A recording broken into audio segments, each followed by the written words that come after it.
Hello friends, welcome back to Uncovering UPSC. So in this video we are continuing Pillar 1 A1 Barter System 2 Bitcoin from Runal Sir's Economy Notes. So without wasting any time let's start with this topic. पिछली video में हमने overdraft यहाँ से DD and overdraft ये वाला topic कर लिया था। अब हम इस वीडियो में करेंगे कंटिन्यू यहाँ से check NPCI's check truncation system and positive pay mechanism. I hope you must aware of this thing because इतना तो हमें ऑनलाइन पेमेंट मैकेनिज़्म जो हमारा इतना तो हमें वैसे भी थोड़ा बहुत पता होना चाहिए। और चलो देखते हैं क्या है इसमें। ये फ्लो चार्ट बाद में देखते हैं। सबसे पहले हमारा चेक ट्रंकेशन सिस्टम। पहले तो NPCI क्या है? NPCI is a national payment corporation of India, ठीक है। तो इसका चेक ट्रंकेशन सिस्टम है CTS। इसका आपको मीनिंग नहीं, एक एग्जांपल की तौर पे जस्ट इसका कंसेप्ट समझना है बस। तो फ्लो चार्ट को ही रेफ़र कर लेते हैं पहले। और पॉजिटिव पे मैकेनिज़्म भी इसी से रिलेटेड है, तो एक कंसेप्ट में दोनों कवर हो जाएंगे। तो जैसे कि हमने किसी को ऑनलाइन पैसे ट्रांसफ़र करने होते हैं, आई होप यू डू दिस, ठीक है। तो करते ही होगे।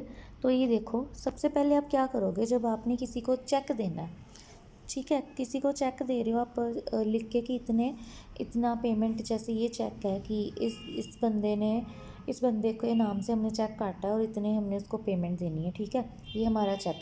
तो हम करेंगे क्या, सबसे पहले जब हम चेक राइट करेंगे ना, ये देखो ये चेक हमने लिखा, हम क्या करेंगे फर्स्ट स्टेप में उसकी फ़ोटो क्लिक कर लेंगे। चेक की फ़ोटो क्लिक करके हमने ये चेक दे दिया रोमन ने, यहाँ पे एग्जांपल ये कि रोमन सर ने हमारा चेक लिखा, मृणाल सर को देना है, दे दिया। सर ने इधर पहले फ़ोटो खींची, फिर इधर उनको चेक दे दिया। 2 स्टेप हो गए।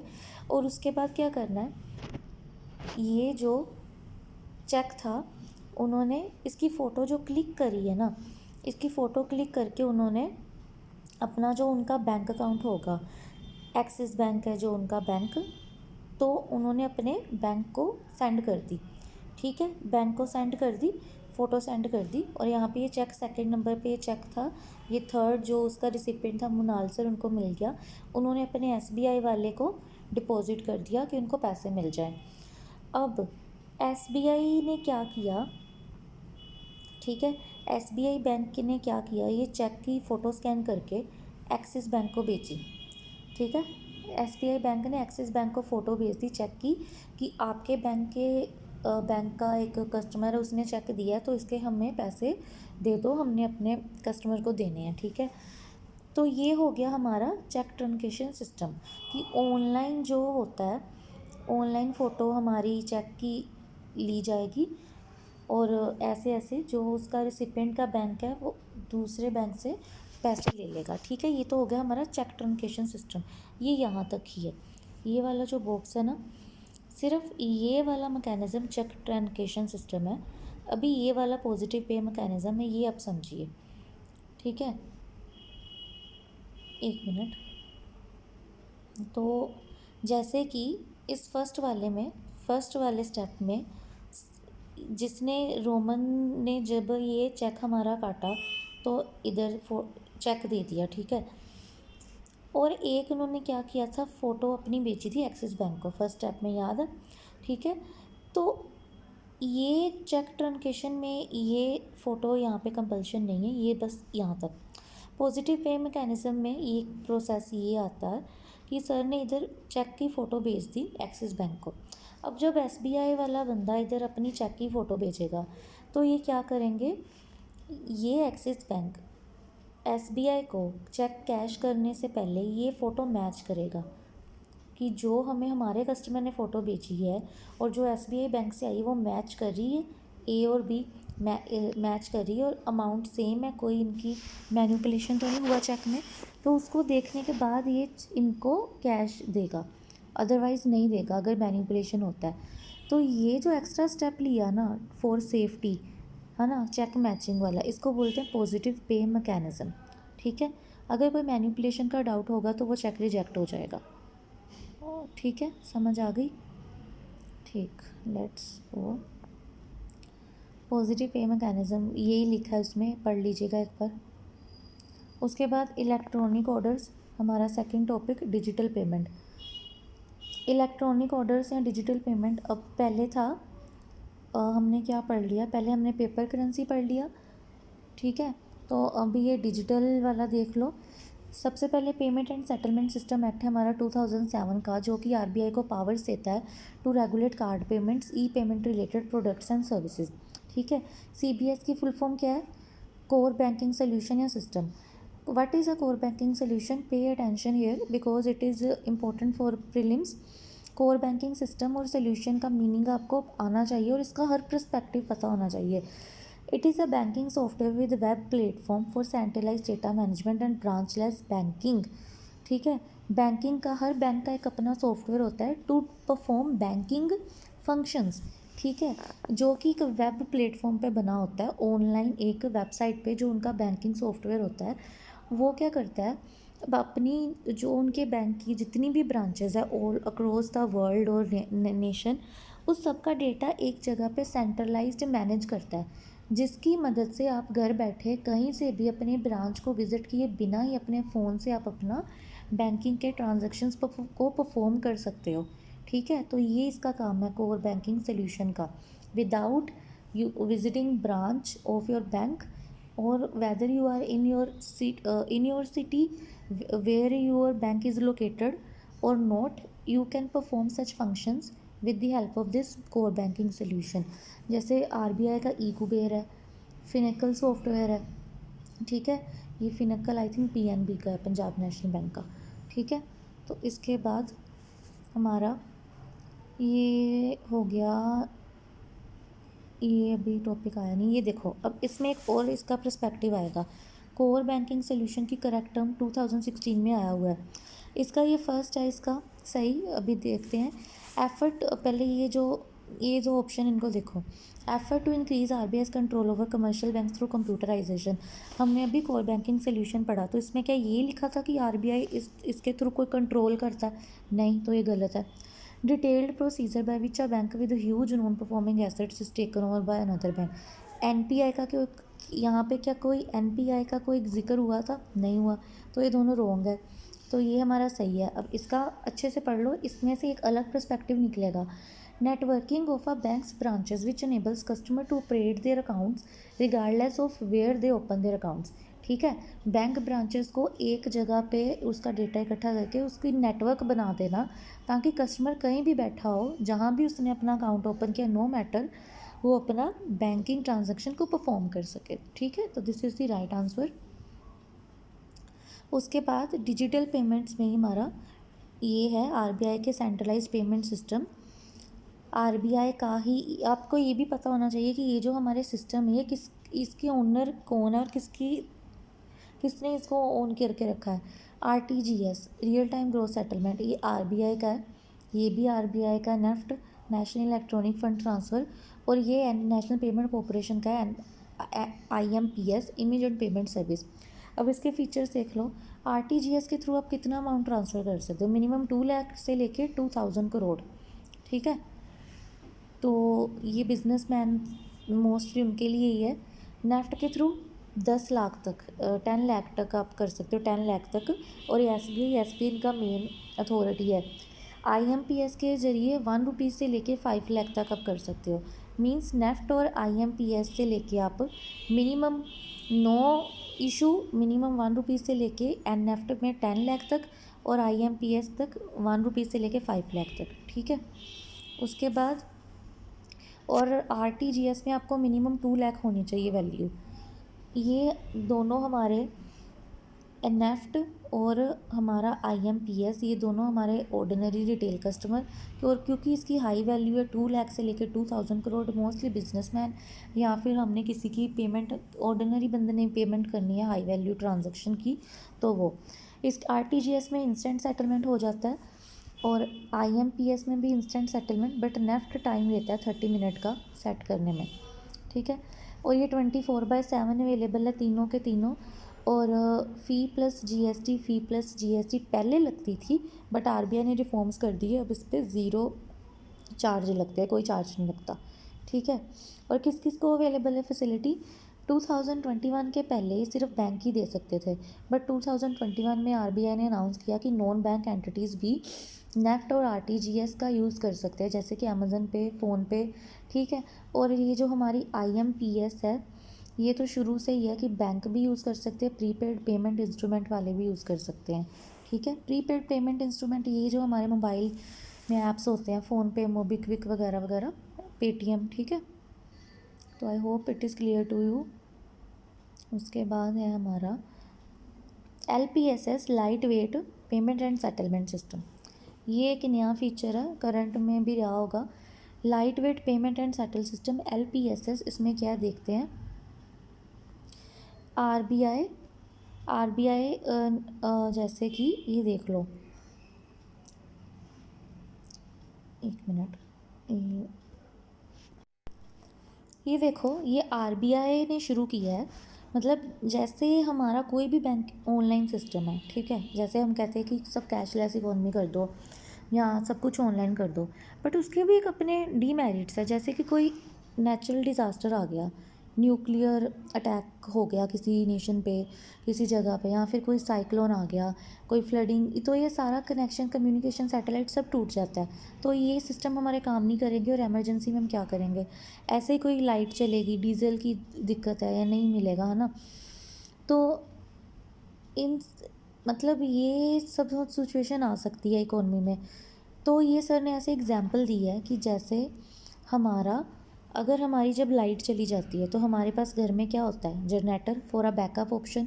सेम वैसे ही नेफ्ट आरटीजीएस, अगर साइक्लोन या कोई नेचुरल डिज़ास्टर या कोई वार हो गई तो उसके चक्कर में बंद हो गया, तो हमारा ये LPSS बैकअप के तौर पे हमारा काम करेगा to perform banking transactions. Light weight payment and settlement system, इसके फीचर ये देखो। Alternative to NEFT RTGS, IMPS, UPI, temporary और पोर्टेबल सोल्यूशन देना नेचुरल डिज़ास्टर और वार में। मिनिमम स्टाफ से भी ये काम कर जाएगा, और इसके फीचर हमारे एग्ज़ाम के पॉइंट ऑफ व्यू से इंपॉर्टेंट नहीं है। नेक्स्ट है national payment corporation of India, NPCI, it is very important, ठीक है। तो NPCI रजिस्टर्ड कंपनी है, अंडर कंपनी एक्ट 2008 में बनी थी, नॉट फॉर प्रॉफिट कंपनी। और ये सबसे पहले 10 बैंक्स ने फाउंडेशन रखी थी विद 100 करोड़ रुपीज़ कैपिटल। बाद में इसको पेटीएम, फ़ोनपे, इन सबको भी शेयर होल्डर बना दिया गया। इसका ऑब्जेक्टिव क्या है? Cost effective payment solution provide करना और टेक्नोलॉजी देना बैंक्स को, ताकि वो जो अपना कस्टमर को सर्विस अच्छे से अच्छी दे सके। और इसकी NPCI की ही UPI भीम ऐप है, और इसके और भी बड़े सारे इसने फीचर्स निकाले हैं, मैकेनिज़्म, जो कि हमारे फाइनेंशियल इंक्लूजन में हेल्प कर रही है। इसका बड़ा रोल है NPCI का, क्योंकि इसने बहुत सारी ऐसी टेक्नोलॉजीज़ और ऐप्स, सॉफ्टवेयर निकाले हैं टू परफॉर्म बैंकिंग ट्रांजैक्शन और बैंकिंग सर्विसेज, ठीक है। ये हमारा क्वेश्चन देख लीजिए। Statement 1, in India RTGS NEFT payment system are owned and operated by National Payment Corporation of India. अभी आपने पढ़ा RTGS एंड नेफ्ट किसके अंडर है? RBI के, ना कि NPCI, तो ये रॉन्ग है। Statement 2, national Payment Corporation of India is an entity promoted owned by banks. ये भी आपने पढ़ा, यस, कंपनी है, कंपनी एक्ट के अंदर बनी है, पर ये बैंक फाउंडेशन रखा था 10 बैंक्स ने, तो अभी तो शेयर होल्डिंग और भी इंक्रीज़ होगी, तो ये सही है। तो इसके अकॉर्डिंगली आप इसका ट्रू आंसर फाउंड आउट कर सकते हो, ठीक है। उसके बाद हमारा है NPCI का UPI। NPCI का UPI, इसका ये एक मेन फीचर है NPCI का UPI। UPI की full form unified payment interface है, यहाँ पे ये ध्यान रखना, क्वेश्चन में यही कन्फ्यूज़न होती है कि इंटरफेस की जगह आपको इंटरैक्शन, है ना, या कुछ भी डाल देंगे, तो यहाँ पे इंटरफेस है। और उसके बाद ये है क्या? UPI is a technology for building digital payment apps based on IMPS with following feature. UPI एक टेक्नोलॉजी है जिसके जरिए आप IMPS based digital payments app build कर सकते हो। और इसके फीचर्स क्या हैं? आप QR स्कैन कर सकते हो और मर्चेंट्स को पे कर सकते हो। आई होप कि इसके फीचर्स अब आप सब ने प्रैक्टिकली फील एक्सपीरियंस किए होंगे। कोरोना के बाद तो सब कुछ ऑनलाइन चला गया था, तो ये सबको पता होना चाहिए। उसके बाद बैंक अकाउंट को लिंक कर सकते हो इस ऐप के थ्रू और अपना ट्रांसफ़र कर सकते हो money to another account without storing in wallet. Wallet में स्टोर करने की भी इसकी यूपीआई में ज़रूरत नहीं पड़ती, जैसे कि मोबीक्विक में होता है। और आप दो तरह के ट्रांजैक्शन कर सकते हो। पुश ट्रांजैक्शन, पुश मतलब किसी को धक्का देना, तो पुश पुश का मतलब धक्का देना होता है। तो आपके अकाउंट से पैसा धकेल रहे हो आप दूसरे के अकाउंट में, तो जा रहा है, जैसे कि फैमिली को पैसे भेजना। और पुल ट्रांजैक्शन क्या होता है, कोई आपसे खींच रहा है ना। पुल ट्रांजैक्शन कोई आपको खींच रहा है, तो आपके अकाउंट से पैसा, अगर आप चाहते हो कि कोई आपके जो मंथली एक्सपेंसेस है, कोई बिलिंग है, वो अपने आप कट जाए, आप इसको बस एक कमांड दे दो कि हर महीने मेरा इलेक्ट्रिसिटी बिल और बाकी बिल कट जाए, तो ये अपने आप काट लेगा। ठीक है। तो यूपीआई बेस्ड ऐप की एग्जांपल है एसबीआई बैंक का एसबीआई बड़ी, योनो एक्सिस बैंक का एक्सिस पे, एनपीसीआई का भीम ऐप है। भीम के बारे में पढ़ेंगे, इट इज़ इम्पोर्टेंट। और उसके बाद एनपीसीआई अभी बाकी देशों से भी एग्रीमेंट कर रहा है ताकि इनको फ़ॉरेन कंट्रीज़ में भी इसका यूज़ बढ़े और पैसे ट्रांसफ़र करने में आसानी हो। पुश और पुल मैंने आपको समझा ही दिया है। पुश मतलब अपने खाते से पैसा आप धक्का दे रहे हो दूसरे में, और पुल मतलब किसी दूसरे, कोई दूसरा आपके खाते से पैसा खींच रहा है। ठीक है, आपके खाते से पैसा कोई खींच रहा है, मतलब अल्टीमेटली जाएगा पैसा आपके अकाउंट से ही। बस ये डिपेंड करता है कि आप उसको भेज रहे हो या कोई दूसरा आपसे खींच रहा है। ठीक है। पुश में अभी आपने पढ़ा, जैसे कि आप सेंड मनी करते हो, आप अपनी मर्जी से करोगे। ठीक है। पुश धक्का दोगे कब दोगे, आप किसी रिलेटिव या फ्रेंड को या फैमिली को। पुल ट्रांजैक्शन बस आप एक कमांड दे दो कि हर मंथ आपके बैंक से electricity bill, phone bill, water supply bill जो भी वो कट जाए, तो अपने आप वो खींच लेंगे। ठीक है। और इसमें कंपनी बस एक बार आपको कमांड देनी पड़ेगी, फिर आप जब तक उसको डिसेबल नहीं करते वो अपने आप हर महीने कटी जाएंगे।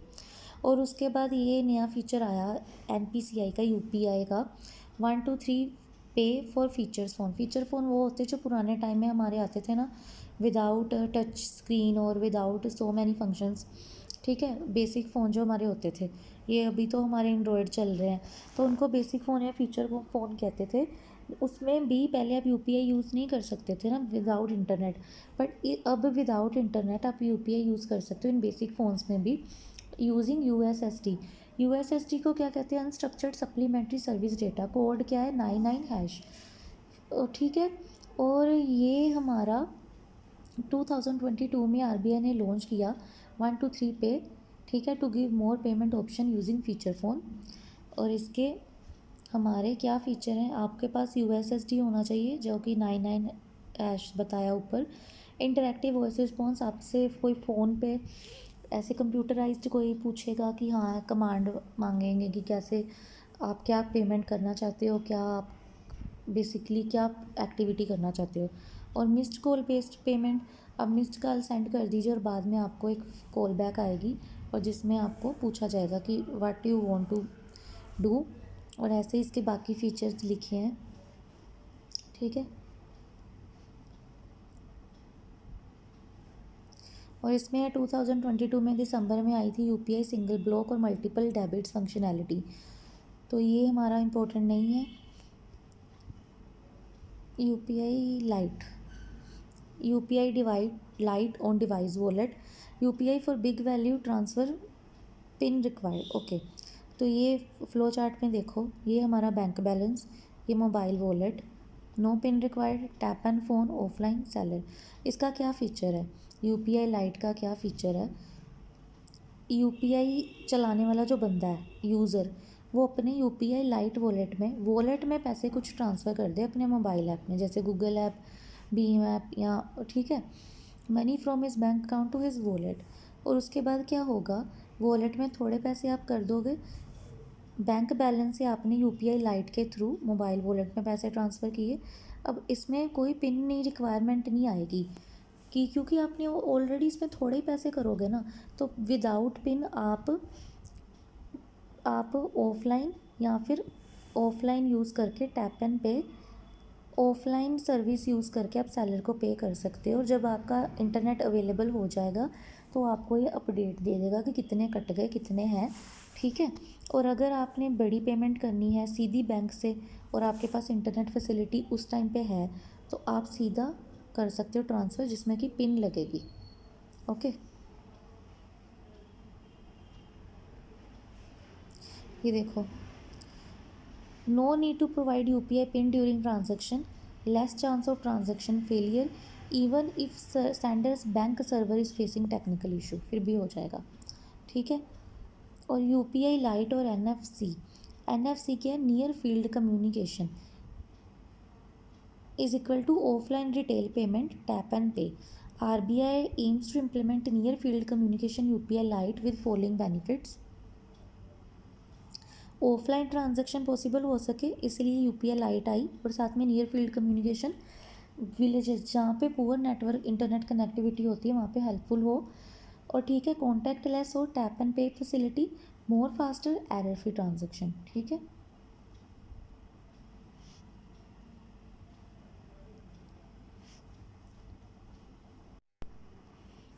हमारा नेक्स्ट टॉपिक है UPI facility to foreign tourist coming to India 2023 में UPI फैसिलिटी फॉरेन टूरिस्ट को दी गई।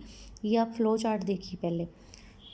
अगर इंडियन बायर है उसका बैंक अकाउंट है SBI बैंक में, ठीक है, तो वो क्या कर सकता है, सेलर को पैसे देने हैं तो सेलर का बैंक अकाउंट एक्सिस बैंक में है तो Indian buyer, let me change the colour, Indian buyer सीधा पैसे ट्रांसफ़र कर देगा एक्सिस बैंक से एक्सिस बैंक को सेलर के बैंक अकाउंट में, ठीक है। बट अगर यहाँ पे ये देखो डायरेक्टली हो गए, अगर यहाँ पे फॉरेनर विजिटिंग इंडिया, ठीक है, UPI मोबाइल ऐप, एक मिनट,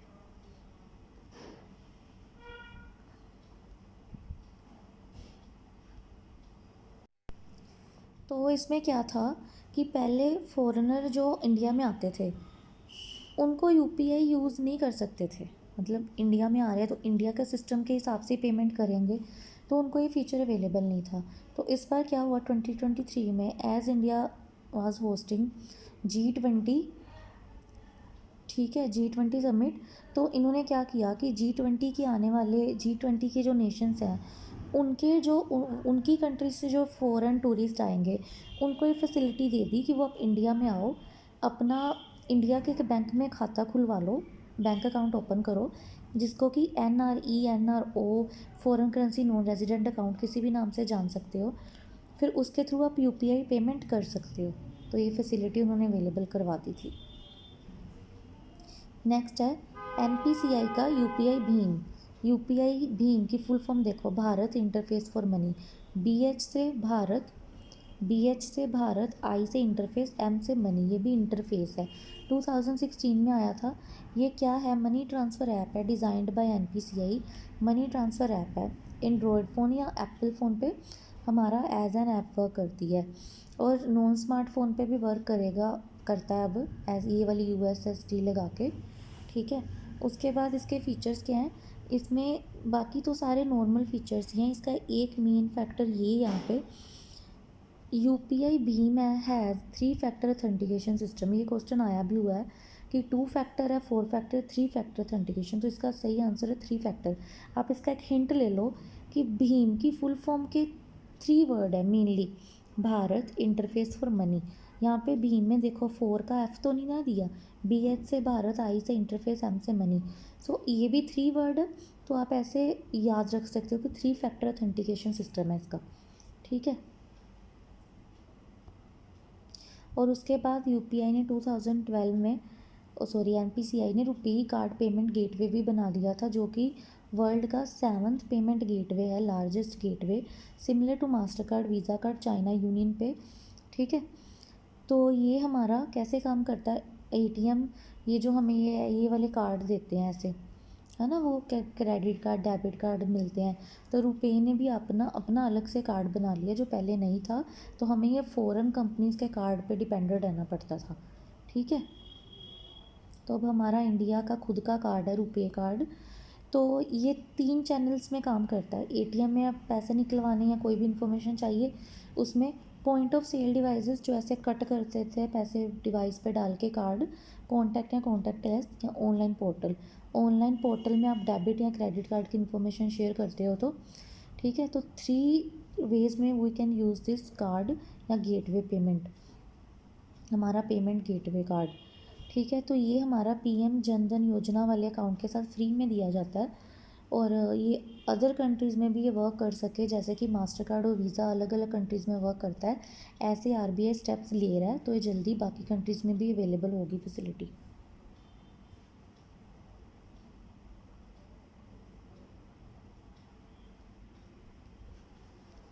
ओके, सो इसके बाद है एनपीसीआई के कुछ और इनिशिएटिव्स, मतलब और सिस्टम या एप्स क्या हैं। तो यहाँ पे है, ये आपको थोड़ा सा प्रीलिम्स के लिए थोड़ा सा इसको पढ़ लेना। बीबीपीएस और UPMS, Bharat bill payment system for monthly payments of utility bills. ठीक है, तो इसका ये फुल फॉर्म है भारत बिल पेमेंट सिस्टम, जो कि आप यूटिलिटी बिल्स होते हैं गैस इलेक्ट्रिसिटी। ठीक है, ये हो गया हमारा। उसके बाद है यहाँ पे ये इसकी रिलेटेड करंट अफेयर्स है जो कि नॉट सो इम्पोर्टेंट। उसके बाद एनएफएस क्या है, नेशनल फाइनेंशियल स्विच। ये हमारा एनएफएस जो टेक्नोलॉजी होती है, नेशनल फाइनेंशियल स्विच, इसी के थ्रू हमारा एटीएम नेटवर्क रन करता है। ठीक है, उसके बाद है सीटीएस मैंने आपको करवा दिया है, चेक ट्रांकेशन सिस्टम। उसके बाद NETC national electronic toll collection provides technology support to the FASTag toll collection. NETC, आपको बस मेनली इसका ये पता होना चाहिए कौन सा सॉफ्टवेयर, कौन सी एप्लीकेशन किस काम के लिए हमारे यूज़ में आ रही है। ठीक है, बेसिकली आपको इतना आइडिया होना चाहिए, फुल फॉर्म पता होनी चाहिए। तो ये फास्टैग टोल कलेक्शन में ये हेल्प करता है, क्योंकि हर सॉफ्टवेयर एक अलग पर्पज़ से के साथ बनाया गया है। Pi chatbot to answer your queries in artificial intelligent based chatbot है। उसके बाद डिजी साथी हेल्पलाइन नंबर 114144431, तो ये आरबीआई ने लॉन्च किया विद हेल्प ऑफ एनबीसीआई। जो भी आपकी problem, digital payment related problem हो, इस नंबर पे। ठीक है, उसके बाद डाक पे पेमेंट ऐप है एक, by department of post and its India Post Payment Bank. This you have to remember कि डाक पे 2020 ये डिपार्टमेंट ऑफ पोस्ट और इंडिया पोस्ट पेमेंट बैंक की ऐप है, payment app, and develop by NPCI. Development NPCI ने किया है, किसके लिए, पोस्ट और इंडिया पोस्ट पेमेंट बैंक के लिए डाक पे। और भारत क्यूआर, ई रुपी, ये आपको थोड़ा इसके फीचर्स बताएंगे आगे। और उसके बाद NACH ABPS hybrid mix mode in MG NREGA. तो ये वाली टेक्नोलॉजीज नाच एबीपीएस, ये इसका मेनली है नाच का नेशनल ऑटोमेटेड क्लियरिंग हाउस, और एबीपीएस की फुल फॉर्म है आधार बेस्ड पेमेंट सिस्टम्स। ठीक है, तो ये एनपीसीआई की दोनों टेक्नोलॉजीज़ हैं। ये देखो, हमारा नेशनल ऑटोमेटेड क्लियरिंग हाउस नाच, ये किसके क्या फंक्शन परफॉर्म करता है, बल्क मंथली पेमेंट जो बल्क में करनी होती है, जैसे कि कोई एम्प्लॉयर ने करनी है या फिर किसी कंपनी ने अपने सारी ब्रांचेस की इलेक्ट्रिसिटी बिल पे करनी है, सबको अपनी सैलरी पे करनी है एम्प्लॉयज़ को, तो बल्क में जो मंथली पेमेंट होती है उनके लिए काम आती है। और एईपीएस आधार इनेबल्ड पेमेंट सिस्टम, ये हमारा जो डीबीटी डायरेक्ट बेनिफिट ट्रांसफ़र होता है उसके लिए ये हमारा आधार अनेबल्ड, जिसमें आपको अपनी आधार का नंबर दे के आप अपना डीबीटी डायरेक्ट बेनिफिट ट्रांसफ़र, जो कि एमजी नरेगा वेजेस या एलपीजी की हमें सब्सिडी मिलती है, उसमें हेल्पफुल होता है। और जो बैंक मित्र माइक्रो एटीएम सिस्टम होते हैं, जिसमें कि प्रॉपर एटीएम नहीं होता है, वो छोटी सी मशीन लेके आते हैं। यहाँ पे मे भी पिक्चर हो इसकी, नहीं है यहाँ पे। ओके, मैं आपको बाद में बताऊँगी फिर कभी कि माइक्रो एटीएम सिस्टम कैसे वर्क करता है। एक आदमी जो विलेजेस में एक छोटी सी शॉप पे या मोबाइल मोड पे उन्होंने एक मशीन रखी होती है जिस पे कि आपका फिंगरप्रिंट आपके लगते हैं। ठीक है, बायोमेट्रिक्स, और उसके बाद आपका एटीएम से पैसे कट कर जाते हैं, मैन्युअली एंट्रीज होती हैं। आधार बेस्ड पेमेंट सिस्टम, बस आपको यही बस रखना है कि आधार नंबर लिंक है, कि जिसके कोई भी पेमेंट सिस्टम जिससे आपका आधार कनेक्टेड हो। ठीक है, और ये तो आपको पता ही है कि Mahatma Gandhi National Rural Employment Guarantee Act 2005 में आया था, रूरल डेवलपमेंट मिनिस्ट्री के द्वारा 100 डेज़ मिनिमम वर्क प्रोवाइड करना विलेजर्स को। ठीक है, तो बस यही है कि वो MGNरेगा को वेजेस पेमेंट के लिए ये वाले मोड यूज़ कर रहे हैं गवर्नमेंट जो हमारी। सो हमारा नेक्स्ट टॉपिक है pre sanction credit line. Pre sanction तो आप समझ ही जाओगे कि सेंशन किसी चीज़ को प्रूव करना, और प्री सेंशन मतलब कि पहले से ही प्रूव कर देना। क्रेडिट लाइन मतलब जो हम लोन लेते हैं किसी से बैंक से, तो ये डिफरेंस बताया कि नॉर्मल लोन्स में क्या होता है, पेपर वर्क लेंथी होता है और उसमें कोलेटरल रखना पड़ता है, कुछ गिरवी रखना पड़ता है। प्री सेंशन क्रेडिट लाइन में ये फैसिलिटी है कि आपको जल्दी मिल जाता, पेपर वर्क ज़्यादा नहीं करना पड़ता, कोलेटरल नहीं देना पड़ता। अनसिक्योर्ड लोन्स होते हैं जो कि आपको 2 वेज़ में मिल सकते हैं, या तो ओवरड्राफ्ट फैसिलिटी करवा लो, आपको फिर बैंक ब्रांच विज़िट करनी पड़ेगी बैंक वेबसाइट या UPI के द्वारा, या फिर क्रेडिट कार्ड मिल जाता है आपको, जब भी शॉपिंग करनी है क्रेडिट कार्ड से पैसे कट। इसका एक ही डीमेरिट है कि ये एक्सपेंसिव होते हैं ये वाले लोन्स, और इंटरेस्ट रेट हाई होता है because it don't require collateral. ठीक है,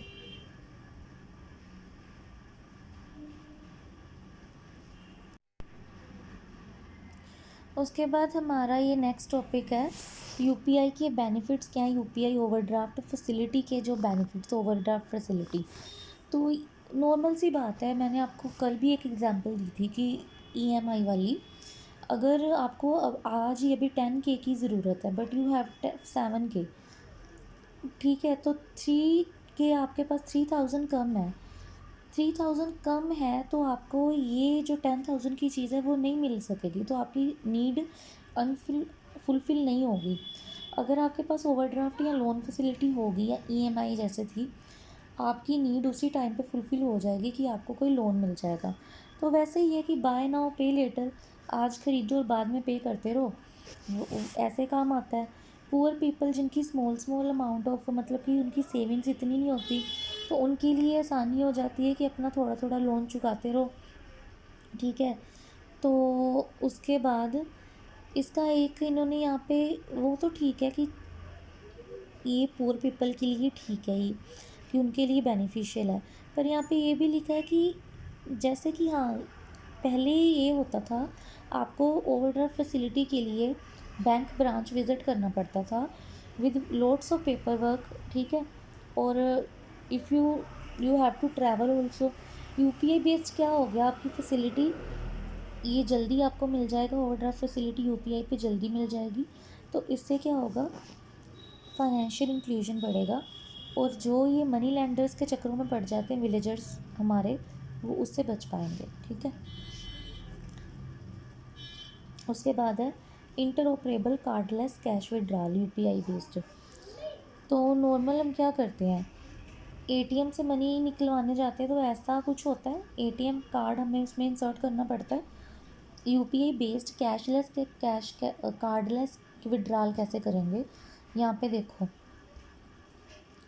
इस वाली पिक्चर में कार्डलेस कैश विड्रॉल हो रहा है। आप ATM पे गए, वहाँ पे आपको UPI की हेल्प से पासवर्ड पिन रिक्वायरमेंट होगी, वो भर दीजिए, आपको कार्ड भी इंसर्ट नहीं करना पड़ेगा और आपके पैसे मशीन से बाहर आ जाएंगे। ठीक है, और इसी लाइन पे सेकंड है UPI बेस्ड हमारा QR based coin vending machine, जो वो भी same as it is work करेगा। UPI से आप कोइन की वेंडिंग मशीन कुछ सिटीज़ में होगी अवेलेबल, तो वहाँ से आप UPI की हेल्प से ट्रांसफ़र मनी कर सकते हो। ठीक है, निकाल भी सकते हो ट्रांसफ़र। और उसके बाद है हमारा DBT E-Rupee बाय NPCI, ये 2021 में आ गया हमारा। ठीक है, तो E-Rupee है क्या, E-Rupee is an SMS QR based prepaid cashless electronic voucher created by NPCI using its UPI platform. तो हमारा E-Rupee क्या है, QR है SMS बेस्ड प्रीपेड, पहले से उसमें कैश भरा हुआ है बट है वो कैशलेस। जैसे आप टोकन सिस्टम से आप कहीं से फूड लेते हो तो टोकन सर्विस होती है ना, टोकन लेके पहले आप पैसे देते हो, टोकन मिलता है, फिर आप दूसरे काउंटर पर टोकन जमा कराते हो और आपको फूड मिलता है। ठीक है, फूड वाला जो काउंटर होता है वो सीधे आपसे पैसे नहीं लेते। सेम उसी तरीके से E-Rupee भी वैसे ही है पहले से इसमें किसी ने पेमेंट कर दी होती है और आपको एक टोकन जो कि एक एसएमएस या क्यूआर की फॉर्मेट में मिल जाएगा, आपको कैश नहीं मिलेगा और आप उसकी फिर आगे शॉपिंग कर सकते हो। ये एनपीसीआई ने बनाया है और supported by finance ministry, department of financial service और हेल्थ मिनिस्ट्री की नेशनल हेल्थ अथॉरिटी। ये दो बंदों के सपोर्ट से बना है एनपीसीआई के द्वारा। एक तो department of financial service, finance ministry और हेल्थ मिनिस्ट्री का नेशनल हेल्थ अथॉरिटी। ठीक है। Can be use to provide food for mother, child, poor families, various scheme. जो हमारी अलग अलग स्कीम्स होती हैं उसके लिए ये वाले हमारा ई रूपी कार्ड काफ़ी काम में आ रहा है। पहले से इसमें ऐसा सेटअप करके रखा होता है कि इतने पैसे स्कीम के द्वारा ये बेनिफिशियर्स को मिलेंगे और वो जो कार्ड टोकन का जो अमाउंट है वो सिर्फ उसी स्कीम के अंडर उसी चीज़ को बाय करने में ही यूज़ कर पाएंगे, अदरवाइज़ वो इनवैलिड शो कर देगा।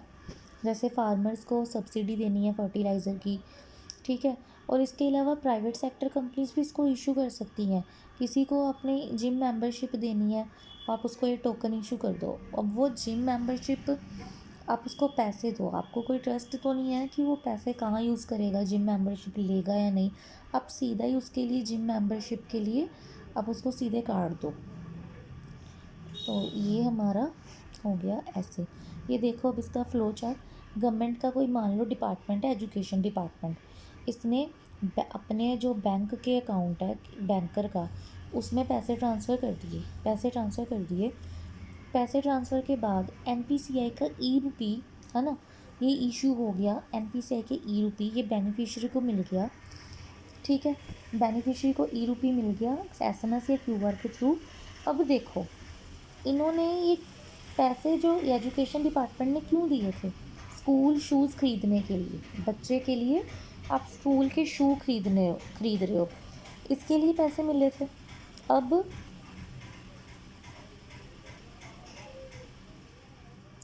देखो ये जो हमारा बेनिफिशरी है, अगर तो वो उसी स्कूल के शूज़ मतलब स्कूल के शूज़ खरीदने जाएगा, तो ये हमारा एनपीसीआई का जो ई रूपी है वो वैलिड होगा, ये पैसे कट कर देगा और आपके ये खरीदे जाएंगे। अगर आप कुछ किसी और काम के लिए वो उसको यूज़ कर रहे हो, गुटखा या लिकर शॉप या कुछ भी, आपका यहाँ पे वो रिजेक्ट कर देगा और पैसे नहीं कटेंगे। ठीक है, it means it is intended to use for the same purpose. ठीक है, और उसके बाद ये हमारा जो स्टोर है जहाँ से आपने शूज़ खरीदे होंगे वो बैंक में जाएगा और ये वाले डिपॉजिट करके ई रूपी का कोड अपने पैसे ले लेगा। ठीक है, तो ये इसकी मिनिमम मैक्सिमम लिखी हुई है। पहले इसकी ई रूपी की मैक्सिमम स्टोरेज लिमिट थी 10,000 पर कोड, अब 1 लाख हो गई है। पहले कोड 1 टाइम या सिंगल टाइम ही यूज़ कर सकते थे, अब जैसे कि इसकी मैक्सिमम कैपेसिटी 1 लाख हो गई है तो एक बार में तो ख़त्म नहीं होगा ना, तो इसको आप कई बार यूज़ कर सकते हो सेम कार्ड को और थोड़ा धीरे धीरे करके पैसे खर्च कर सकते हो। ई रूपी वाउचर्स का स्कोप एक्सपैंड कर दिया गया 2023 में। कौन कौन बाय कर सकता है ई रूपी या वाउचर्स? गवर्नमेंट अथॉरिटीज़ या फिर हमारी प्राइवेट कंपनीज। सेल कौन कर सकता है? सिर्फ बैंक ही सेल कर सकते हैं, आपको बैंक से ही लेने पड़ेंगे। ठीक है, ये पहले था। अभी जून में क्या इन्होंने अपना किया है इसमें और एक्सपेंशन, गवर्नमेंट कर सकती है इशू, कंपनीज बाय कर सकती है या कोई भी इंडिविजुअल पर्सन भी बाय कर सकता है जिसने कि अपनी मेड ड्राइवर को कुछ पेमेंट करनी हो, बैंक से खरीद सकते हो या फिर non bank prepaid payment instrument से भी ले सकते हो। ठीक है,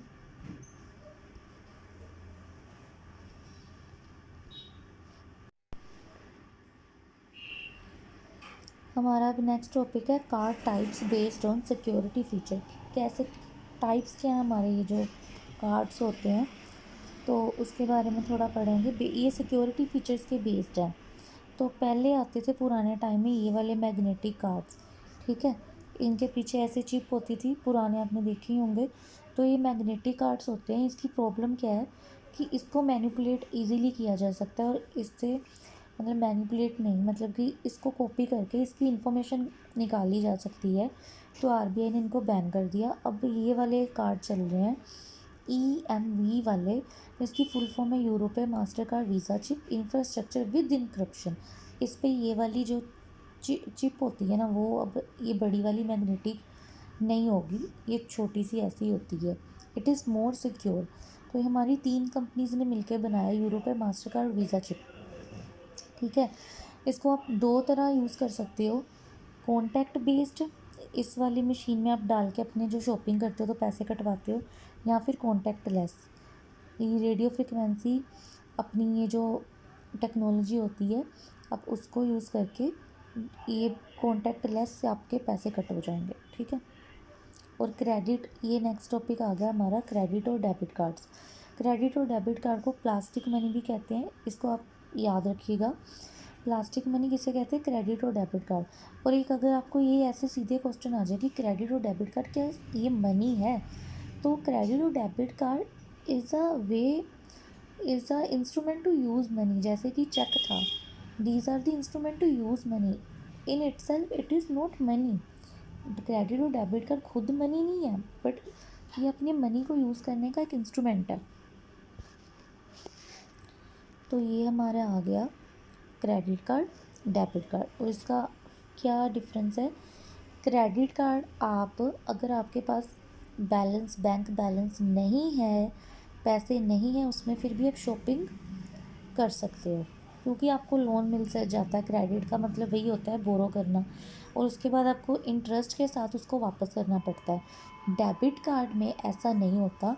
डेबिट कार्ड में आप उस लिमिट तक ही शॉपिंग कर सकते हो और पैसे खर्च सकते हो जितना कि आपके बैंक में बैलेंस होगा। ठीक है, तो बेसिकली इसका यही फीचर है। और ये एक बोरोइंग की टाइप है, इंटरेस्ट रेट लगता है, और ये बोरोइंग नहीं है डेबिट कार्ड, क्योंकि डेबिट कार्ड में आप खुद के ही पैसे निकाल रहे हो। और डेबिट, ओवरड्राफ्ट और क्रेडिट कार्ड में क्या फ़र्क है? क्रेडिट कार्ड क्या होता है? शॉपिंग के लिए मेनली होता है। आप पॉकेट में कार्ड लेके घूम रहे हो और आप कभी भी शॉपिंग करते हो तो इससे पेमेंट करवा दो। ओवरड्राफ्ट के लिए आपको क्या दिक्कत है? आपको पहले तो मैन्युअली विज़िट करना पड़ेगा बैंक ब्रांच। जैसे कि अब हमारी फैसिलिटी आ गई है कि यूपीआई बेस्ड ओवरड्राफ्ट फैसिलिटी मिल गई, तो ये भी दिक्कत हमारी ख़त्म हो चुकी है, यूपीआई बेस्ड ओवरड्राफ्ट भी मिल रहा है आपको। ठीक है, तो ये कोई बिग इशू नहीं रहा। ओके, उसके बाद हाइब्रिड कार्ड है। हाइब्रिड कार्ड मतलब कि एक ही कार्ड पे 2 चिप्स लगी होंगी, एक क्रेडिट का काम करेगी और सेकंड चिप डेबिट कार्ड का काम करेगी। तो आपको एक ही कार्ड चाहिए, उस पर दोनों काम हो जाएंगे। प्रीपेड कार्ड वही है, पहले से उसमें कैश भरा होगा, जैसे कि ई-रुपी वाले टोकन पड़े, वैसे ही प्रीपेड कार्ड है। आपको कार्ड, कोई आपका एम्प्लॉयर है जहाँ पे आप काम कर रहे हो, आपको वो कार्ड दे दे कि 10,000 उसमें पहले से फिल किया होगा, तो जिससे कि आप शॉपिंग कर सको, है ना, एज अ गिफ्ट कार्ड्स जो होते हैं। ठीक है, तो हमारा नेक्स्ट टॉपिक है, सो फ्रेंड्स, हमारा ये कार्ड टोकनाइजेशन। तो I think we should stop here, because इतना आप कर लो, रिवाइज कर लो, it's enough for today's lecture. So I hope you guys like this video.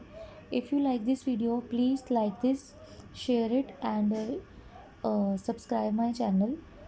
और अच्छे से आप अपना रिवाइज करिए, एंड थैंक यू।